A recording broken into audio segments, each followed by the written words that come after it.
चिंचोली गुरवचे सुपुत्र आणि अभ्यासू नेतृत्व डॉक्टर नाना आभाळे यांचा वाढदिवस उत्साहात.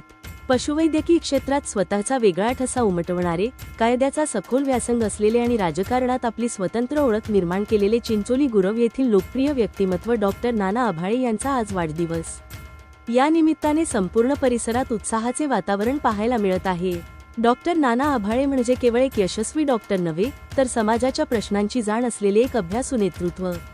कट्टर हिंदुत्वाशी त्यांची नाळ घट जोडलेली असून आपल्या विचारांशी ते सदैव ठाम असतात. चिंचोली गुरवच्या सर्वांगीण विकासासाठी ते नेहमीच अग्रेसर राहिले आहेत. केवळ पशुवैद्यकीय सेवाच नव्हे, तर कायदा आणि राजकारणाच्या अभ्यासातही त्यांचा हातखंडा आहे. ग्रामीण भागातील सर्वसामान्य जनतेचे प्रश्न कायदेशीर मार्गाने कसे सुटावेत, यासाठी ते नेहमीच मार्गदर्शन करत असतात. त्यांच्या याच कार्यामुळे मित्रपरिवार आणि जनसामान्यांमध्ये त्यांना आदराचे स्थान आहे. डॉक्टरांचे कार्य समाजासाठी प्रेरणादायी असून त्यांना उदंड आयुष्य लाभो.